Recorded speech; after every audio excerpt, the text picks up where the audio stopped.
Alors, nous sommes en Belgique, dans une église de maison, comme vous pouvez le constater. Ça fait peut-être un bon bout de temps, je ne m'avais pas vu dans une église de maison. Aujourd'hui, nous allons parler d'un personnage vraiment mystérieux, que presque toutes les religions dans le monde ont caricaturisé, qui ont diabolisé. Nous allons parler de Soma, c'est-à-dire Judas l'Iscariote. La véritable histoire de Judas. Est-ce que Judas était-il ce qu'on pensait, un traître depuis le début, ou bien il est devenu un traître? Est-ce que Judas est-il réellement mort, comme on le prétend, qui s'est pendu? Bref, il y a tellement d'histoires. Il y a le livre de Judas qui existe, c'est-à-dire l'évangile de Judas. Mais aujourd'hui, je ne vais pas toucher à l'évangile de Judas. On va juste s'arrêter dans la Bible actuelle. Pour ça, accrochez-vous, tenez vos Bibles. On va aller dans Luc chapitre 6 au verset 12, dans la Bible du Semeur. Il est dit, vers cette même époque, Christ se retira sur une colline pour prier. Point. Il passa toute la nuit à prier Dieu. Dans la Bible à la colombe, il est dit montagne. Donc, Bible du Semeur, il est dit Christ est allé sur une colline. Et dans une autre version, il a dit sur une montagne. Est-ce que la montagne et la colline, c'est la même chose? Non, mais sauf que c'est élevé. La colline peut symboliser la terre, c'est-à-dire le sable. Et la montagne, c'est quoi? C'est à cause des magmas, ainsi le volcan s'en monte. Donc, c'est deux choses distinctes. Toujours dit que Christ allait sur une haute sphère. Donc, Bible des peuples. Dans la Bible des peuples, il est dit dans la montagne. On ne peut pas aller dans la montagne. La montagne, c'est dedans. Mais sûr. Il y a moyen de le montrer quelque part. Mais on nous apprend ici que Christ avait plein de disciples au début. Il allait sur une montagne ou bien sur une colline. Il a prié toute la nuit. Et le lendemain matin, dans Luc 6, 13, Bible parole de vie, quand il fait jour, il appelle ses disciples, point. Parmi eux, il en choisit 12 et il leur donna le nom d'apôtres. Donc il avait plein de disciples, il a eu une conversation avec le divin, il a changé des mots et des langages, mais dans le sens spirituel. Il a choisi 12 apôtres le lendemain. Et nous savons que dans la Bible Chorale, il est dit, quand c'est le matin, il convoqua ses adeptes. Parmi eux, il en choisit 12 qu'il nomma envoyés. Dans les apôtres, ça veut dire envoyés. Les prophètes, ça veut aussi dire envoyés. Là, c'est le titre. Les anges aussi sont des envoyés. En fait, le mot c'est envoyé, mais derrière le mot envoyé, il y a plusieurs catégories, plusieurs fonctions et plusieurs degrés de puissance. Ici, on ne va pas parler de degrés de puissance, on va parler dans Luc 6, 16, parmi tous ces apôtres que Christ a choisis, il y avait Judas l'Iscariote, qui devint traître. Écoutez attentivement les mots et les langages, on dit qui devint. Ça dit qu'au début, il n'était pas un traître. Premièrement, quand Christ a choisi Judas, Judas n'était pas un traître. Mais il est devenu par la suite, selon Luc 6, 16. Bible en français courant, et Judas l'Iscariote, celui qui devint un traître. Celui qui devint un traître. Donc il est devenu parce qu'avant il n'était pas. Dans Jean 12, versets 4 à 6, il est dit, un de ses disciples, Judas l'Iscariote, fils de Simon, celui qui devrait le livrer, dit, pourquoi n'a-t-on pas vendu ce parfum 300 deniers pour les donner aux pauvres? Donc il y avait une grande quantité de parfum qui s'est versé. Et plein de disciples ont regardé, ils ont dit, mais Judas lui a parlé. Ce que les gens pensaient, lui le sortait ouvertement. Parce qu'il disait ce qu'il pensait. Il n'avait pas peur, il ne cachait pas ses mots. Au moins il était franc. Judas, même si on l'a diabolisé, il disait ce qu'il pensait. Donc il dit ici, pourquoi on n'a pas vendu ce parfum pour les donner aux pauvres? Il disait cela, non pas qu'il a mis Non pas qu'il se mit en peine des pauvres, mais parce qu'il était un voleur, virgule, et que, virgule, tenant la bourse, il prenait ce qu'on y mettait. Donc nous apprenons ici que Christ avait un groupe, c'est-à-dire les apôtres. Il y avait un trésorier dans le groupe, et le trésorier c'était Judas. Et tout le monde le savait, même le Christ le savait. On savait qu'il y en a qui volaient dans la bourse. Toujours est-il que quand vous lisez dans la suite, au moins Judas était un voleur, il volait, mais il n'a pas, c'est-à-dire le groupe ne tombait pas en faillite. Est-ce que vous comprenez? Il volait, bon, selon lui, avec son intelligence en lui, il y avait toujours de la nourriture. Parce que quand vous lisez dans Jean 3, plutôt dans Jean 4, quand Christ a eu une conversation avec la femme samaritaine, plus tard les apôtres sont allés acheter des vivres, la nourriture. Mais ils avaient pris l'argent où? Parce que Judas, néanmoins, il volait l'argent, mais il savait gérer. Christ savait que Judas était un voleur. Mais pourquoi on ne l'a pas expulsé directement? Remarquez ici, pourquoi Judas est devenu un traître? Pourquoi il a réussi à trahir le Christ? Pourquoi il a réussi à trahir le Christ? Parce qu'il avait déjà une porte d'entrée. La porte d'entrée, c'était quoi? Le vol. Et le jadis avait déjà vu ça. Il y avait des entités qui avaient déjà vu une porte d'entrée. Si Judas n'était pas un voleur, Satan n'aurait jamais passé par lui. Aurait pu passer par lui pour faire trahir le Christ. Pour qu'il puisse livrer le Christ. Parce qu'il y avait une porte d'entrée, c'était le vol. C'était l'argent. Et Satan, il a vu ça. Que Judas, il volait. Mais quand il volait, il faisait quoi avec cet argent-là? Il faisait du business. Il allait voir les femmes. Il faisait quoi? Je vous assure, hein, il n'allait pas voir les femmes. Hein. Mais il faisait quoi alors? On va poursuivre. Donc, dans Matthieu, chapitre 26, au verset 14, alors l'un des disciples, l'un des 12, appelé Judas l'Iscariote, alla voir les principaux sacrificateurs. Verset 15, dans le verset 15, il dit, et dit, que voulez-vous me donner? Et je vous le livrerai, point d'interrogation. Et ils lui payèrent 30 pièces d'argent. Point. Donc, pour qu'il puisse livrer le Christ, on est passé par son péché mignon. Et le péché mignon a une origine. C'est un esprit héréditaire.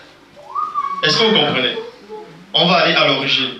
On va aller dans Genèse, chapitre 37, au verset 26 à 27. C'est l'esprit héréditaire. Il y avait un personnage parmi les 12 tribus d'Israël connu sous le nom de Judas aussi.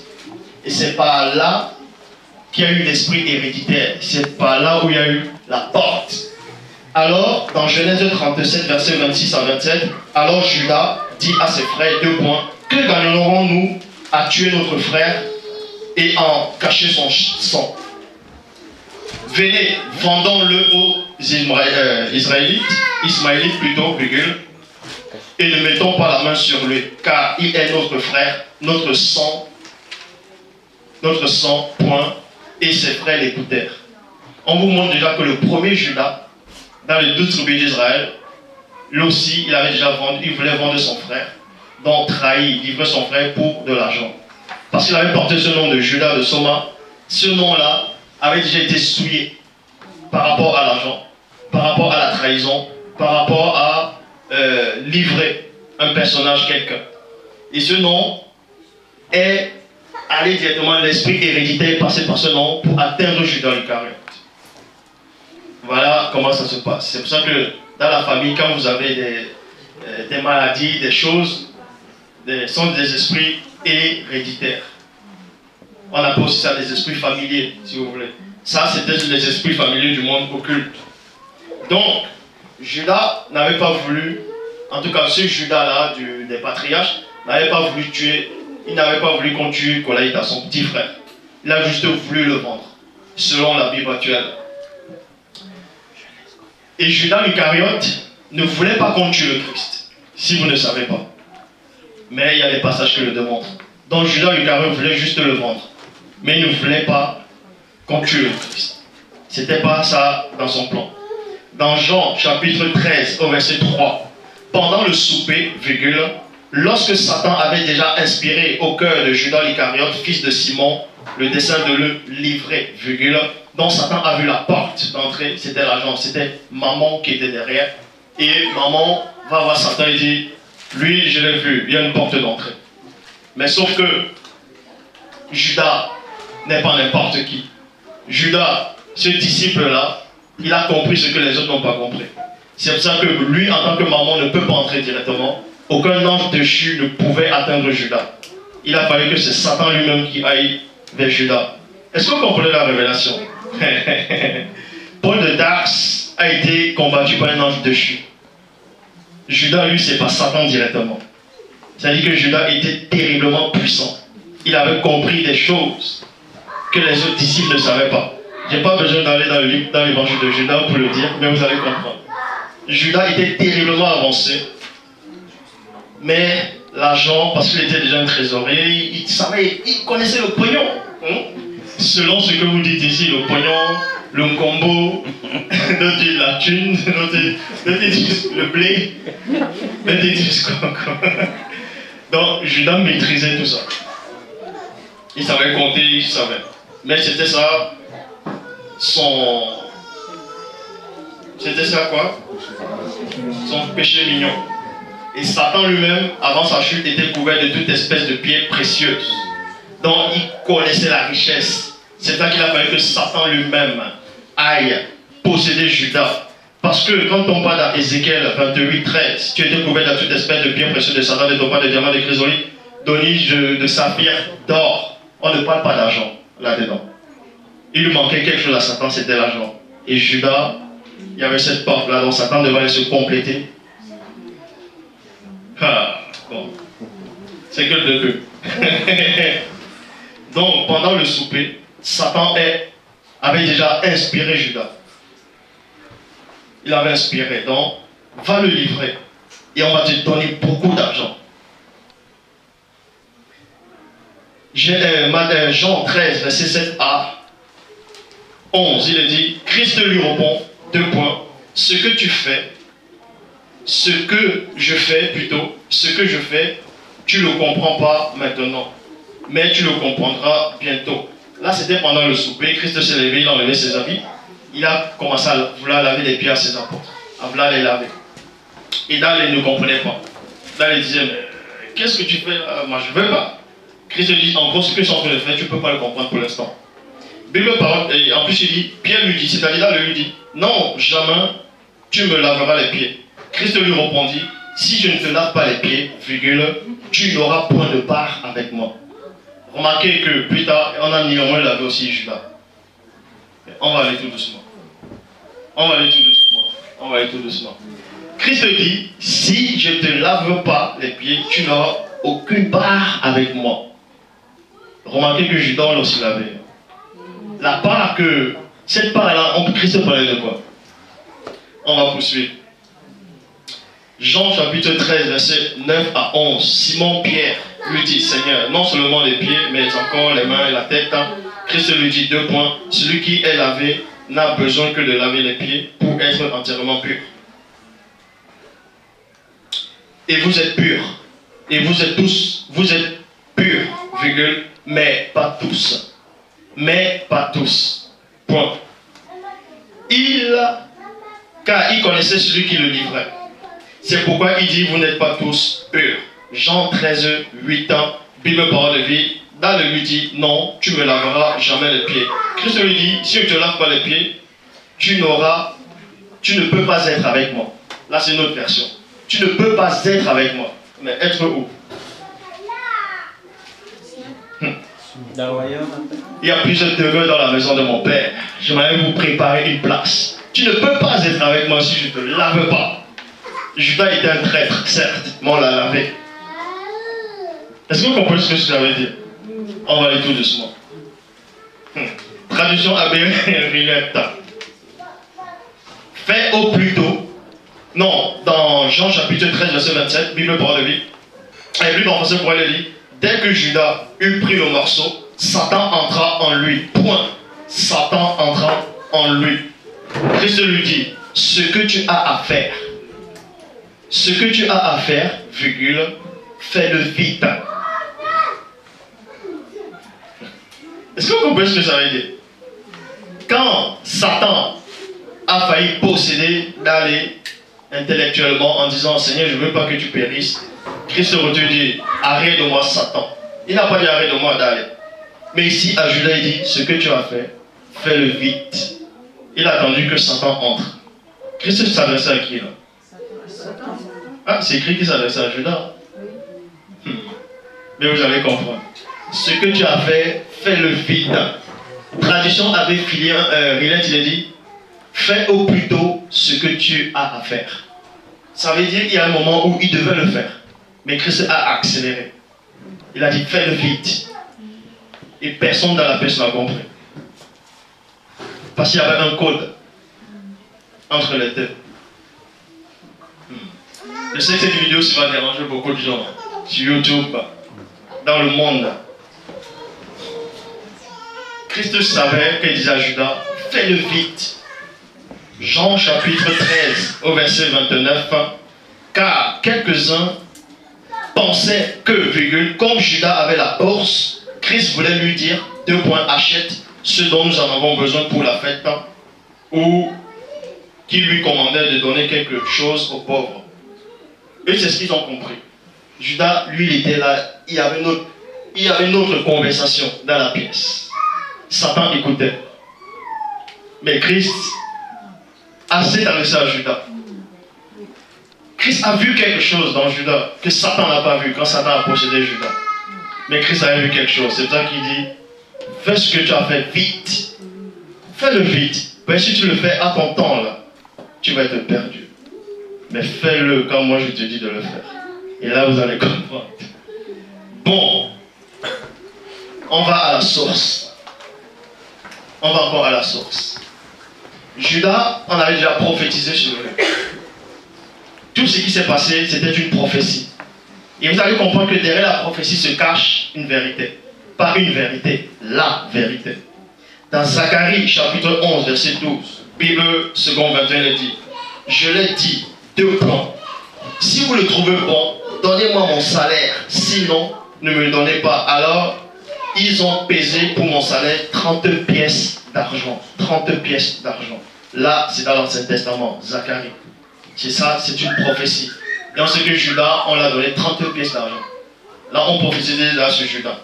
Matthieu 26, verset 15. Que voulez-vous me donner? Et je vous le livrerai. Point d'interrogation, il lui payait 30 pièces d'argent. Là, on trouve ça dans Zacharie. Matthieu 27, 9. Alors s'accomplit ce qui avait été annoncé par Jérémie. Virgule. Mais quand tu vas dans Jérémie, c'est écrit où ça? Soit c'est Zacharie, soit c'est Jérémie. Mais quand on va dans Zacharie, on trouve ça. Mais pourquoi on dit annoncé par Jérémie? Bon, on va lire moins lire. Alors s'accomplit ce qui avait été annoncé par Jérémie le prophète. Ils ont pris les 30 pièces d'argent, la valeur de celui qui a été estimé, qu'on a estimé de la part des enfants d'Israël. Zacharie chapitre 11 verset 12. Je l'ai dit, 2 points. Si vous le trouvez bon, donnez-moi mon salaire, sinon ne me le donnez pas. Et il pesait mon salaire 30 pièces d'argent. Donc c'est un prophète qui avait déjà prophétisé, qui avait déjà vu la scène. Mais le prophète avait compris ce que Christ savait. Mais que Satan ne savait pas. Que même les apôtres ne savaient pas. Mais ce prophète avait déjà compris. Il donne la révélation. Matthieu 27, verset 3 à 4. Traduction Luc 2, 1910. Alors Judas, qui l'avait livré, voyant qu'il était condamné, virgule, se repentit, virgule, et rapporta les 30 pièces d'argent aux principaux sacrificateurs, aux anciens, en disant, j'ai péché, virgule, en livrant le sang d'innocents. Ils lui répondirent, que nous t'importe, cela te régale. L'oba. On vous dit ici que Judas s'est repenti. Il y a une virgule. Mais pendant cette repentance, qu'est-ce qu'il s'est repenti à qui? Qu'est-ce qui s'est passé pendant cette repentance-là? Il a eu une conversation avec le divin. J'avais fait une vidéo à l'époque sur Judas. Et ça a terriblement dérangé les gens. Mais maintenant, je refais une autre. Toujours la même. Parce que pour l'instant, maintenant, les gens sont prêts à accepter cela. Même si ça va déranger quelques personnes. Donc, Judas s'est repenti. Il s'est repenti. Il a demandé pardon à Dieu. Et Dieu lui a répondu. Et dans Zacharie, on parle de cette repentance-là. Dans Zacharie, on parle de ce qui s'est réellement passé pendant la repentance. Zacharie chapitre 11, verset 13. Le Seigneur me dit, jette-le au portier, ce prix magnifique auquel ils m'ont estimé. Et j'ai pris les 30 pièces d'argent, je les ai jetées dans la maison du Seigneur pour le portier. Donc quand il s'est repenti, l'Esprit par l'entité lui a dit, j'ai accepté ta repentance. Maintenant, va jeter cet argent. Et Zacharie avait déjà prophétisé. Et c'est ce que Judas a fait. Il est allé rendre les pièces, il allait jeter ça. Matthieu 27, verset 5, Nouvelle Bible seconde, il est dit, Judas jeta les pièces d'argent dans le sanctuaire et s'éloignant pour se pendre. Point. Là maintenant vous dites, oh, il s'est repenti, maintenant il se suicide. Maintenant on entre dans le noyau de la révélation. Pour se pendre, on n'a pas dit qu'il s'est pendu, mais on a dit pour.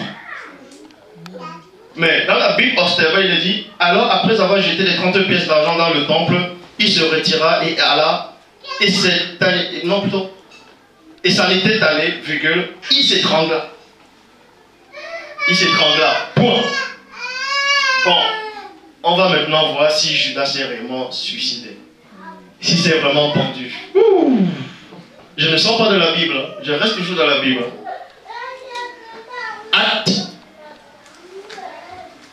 Actes des apôtres, chapitre 1, verset 18. Bible parole de vie. Avec l'argent qu'on lui a donné pour son crime, virgule, Judas a acheté un champ, virgule, et là, il est tombé en avant. Point. Son ventre s'est ouvert et ses intestins sont sortis. Et je dis devant Dieu que c'est faux. Pourquoi c'est faux? Vous allez voir tout simplement dans Matthieu chapitre 27 au verset 3. Lui second 1910, il a dit, alors Judas, qu'il avait livré, voyant qu'il était condamné, se repentit, virgule, et rapporta les 30 pièces d'argent aux principaux sacrificateurs. Mais tandis que dans Actes, on vous dit qu'avec cet argent, il a acheté un champ. Mais comment tu vas acheter un champ et tu vas encore rendre le même argent? Ça tient plus là-haut? Vous voyez ou quoi avec moi? Bon, on va relire. Acte 1, 18. Avec cet argent qu'on lui remit, Bible parole de vie, qu'on lui a donné, pour son crime, Judas a acheté un champ. Quand tu achètes un champ avec l'argent, puisqu'on a dit avec cet argent-là, quand tu achètes une voiture, une maison avec cet argent, tu donnes au vendeur. Après, maintenant, dans la même parole, on te dit, il allait rendre, dans une autre façon, on te dit, il allait rendre tout cet argent. Mais il est revenu en cachet reprendre l'argent. Ah non, c'est écrit, c'est pas écrit. Soit il a acheté avec cet argent, soit il a rendu l'argent. Ézéchiel dit qu'il a rendu l'argent. C'est-à-dire, il a jeté l'argent dans le portier. Dans Matthieu, on dit qu'il a donné, il a rendu l'argent. Actes des apôtres dit le contraire. Non, il y a déjà un mensonge. Actes des apôtres chapitre 1, verset 19, Bible parole de vie. Tous les habitants de Jérusalem ont appris cela. C'est pourquoi, dans leur langue, ils ont appelé ce chant Akam Dama, c'est-à-dire le chant du sang. Et ça, c'est encore faux. Pourquoi c'est faux? Parce qu'on dit dans Acte 1, 19, écoutez bien, les habitants de Jérusalem ont appris cela. C'est pourquoi, dans leur langue, ça prouve que celui qui écrivait n'était pas un habitant de Jérusalem. C'était un étranger. Il n'avait rien à voir avec le peuple. Sinon, il avait dit dans notre langue. Il me dit, mais dans leur langue. Donc, qui c'est qui a écrit ça? Puisqu'on dit que c'est Luc, que Luc faisait partie du peuple, non? Alors, qui c'est qui a écrit ça? Bon, vous allez voir même dans les psaumes que ça tient par la route. Acte 1, 20. Or, il est écrit dans le livre des psaumes que sa demeure, devient déserte et que personne ne l'habite et qu'une autre personne prenne sa charge. Forcément, c'est écrit quelque part. Quand on dit les apôtres ont tiré au sort, vous ne trouvez pas que ça fait bizarre? Que les apôtres de Christ, ils tirent au sort. Bon, nous allons voir où la prophétie là vient. Dans Psaume 69, au verset 26, Bible Orsteva, il est dit que l'heure demeure, et non que ça demeure. Acte ne dit pas l'heure, Acte dit ça demeure. Or, dans Psaume ne dit pas ça demeure. Vous pouvez lire dans n'importe quelle version. Vérifiez dans n'importe quelle version. On ne dit pas ça demeure, on dit l'heure. Bon, on parle à plusieurs personnes. Hein? Alors, est-ce que c'est plusieurs personnes de disciples qui ont trahi le Christ? Mais est-ce que c'est ça Judas qu'on s'adressait? Mais bon, Psaume 69, verset 26, Bible Orsteval, que l'heure demeure soit déserte et que personne n'y habite dans l'heure avec S à la fin, tente. C'est pas ce que Acte me dit. Acte me dit, oh, il est écrit dans le livre des Psaumes que ça demeure. Mais quand on dit ça et l'heure, c'est pas la même chose. Et que ça demeure devient désert, que personne ne y habite. Donc, Proverbe, chapitre 17, au verset 17, traduction Louis II 1910, l'ami aime en tout temps, virgule, et dans l'adversité, il sera un frère. Jean 15, 15, Bible parole de vie, je ne vous appelle plus serviteur. En effet, le serviteur ne sait pas, l'oba, ne sait pas ce que son maître fait. Je vous appelle mes amis parce que je vous ai fait connaître tout ce que j'ai entendu chez mon Père.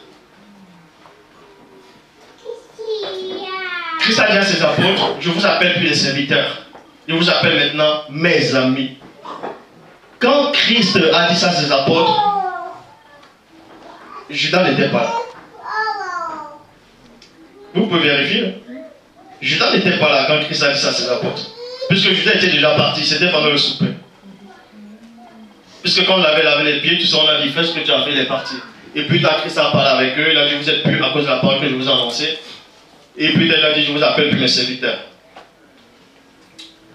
Mais, mes amis, Proverbe 27, verset 10, Bible parole de Bible second 21, n'abandonne pas ton ami. N'abandonne pas ton ami. Matthieu 26, verset 50, traduction Abbé Crampon, Christ lui dit, 2 points, ami. Quand Judas est venu le livrer, il a appelé Judas mon ami. Mais est-ce que Judas était là quand Christ a dit à ses apôtres, je vous appelle plus mes amis? Ça veut dire qu'il avait déjà appelé Judas mon ami avant que les autres apôtres ne soient au courant. Donc il était déjà l'ami de Christ avant que les autres apôtres deviennent l'ami de Christ. Est-ce que vous voyez la révélation? J'ai pas... Là j'ai un petit peu...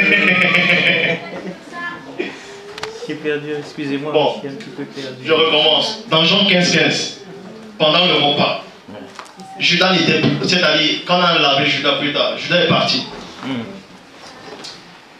Christ a dit à ses apôtres, je ne vous appelle plus mes disciples. Car le disciple ne sait pas ce que fait le maître. Je vous appelle mes amis. Parce que, en gros, je vous dis tout ce que j'ai appris de mon père. Judas n'était plus là. Mais c'est en ce moment qu'il a dit à ses apôtres que maintenant je ne vous appelle plus mes disciples, je vous appelle mes amis.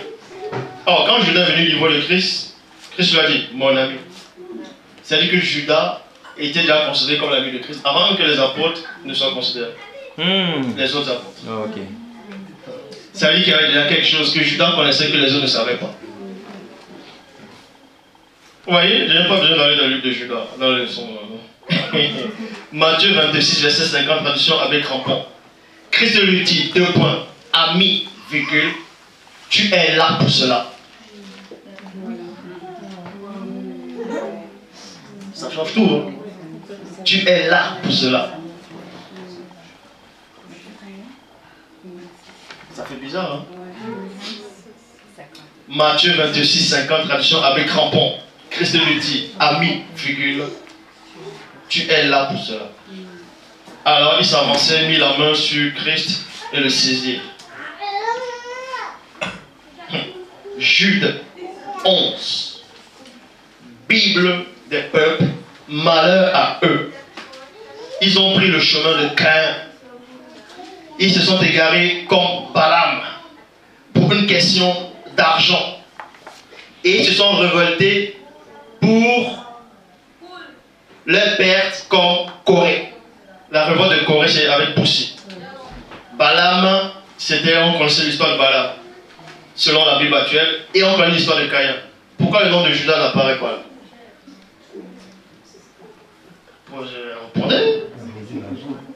Mais on parle de Balaam, on dit l'argent, ne suivez pas les traces comme on parle des mauvaises personnes selon la Bible actuelle, mais le nom de Judas n'apparaît pas. Parce que lui, c'était son rôle, ça. Là, il était destiné pour ça. Alors, la question, Judas est sauvé ou pas? Oui, il est sauvé. Voilà. Non seulement il est sauvé, mais il n'était pas mort. Il ne s'est pas pendu. Parce que le début de Ad raconte du n'importe quoi. Je le dis, Judas n'est pas mort. Vous pouvez lire dans Zacharie, vous allez comprendre. Oui, parce que c'est à son livre après pour raconter l'histoire, on peut comprendre. Voilà. Christ le savait. Et même dans le livre de Judas, on le dit. Mais sauf que dans le livre de Judas, dans l'évangile de Judas, je ne suis pas là. Aujourd'hui, j'allais dire, je ne vais pas parler du livre de l'évangile de Judas, le livre apocryphe de Judas, mais je donne un petit truc. Il est dit là dans l'évangile de Judas que Judas était le plus puissant de tous les disciples de Christ. Et qu'il connaissait réellement qui était Christ. Et que Christ lui a dit là, c'est toi qui dois me trahir. Parce que tu es le plus puissant. Et Judas a dit, je ne peux pas le faire. Il a dit, c'est ton rôle. Parce que ça, c'est toi ce qui peux le faire. Ouais, c'est toi qui me connais. Les autres vont te traiter de traître. Tu seras haï pour tous. Mais à la fin, tu vas régner avec moi. Maintenant, je vous pose la question. Quand on parle d'Apocalypse, on parle du mur du paradis, qui a le nom de 12 apôtres. C'est le nom de quel apôtre? Judas est là-dedans? Ou bien c'est Matthias? Ou bien c'est Paul? Ou c'est Barnabas? C'est qui?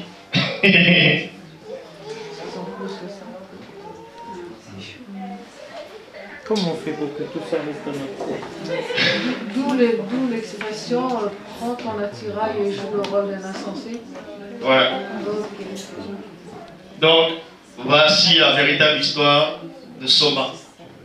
Et Soma, ça veut dire salut.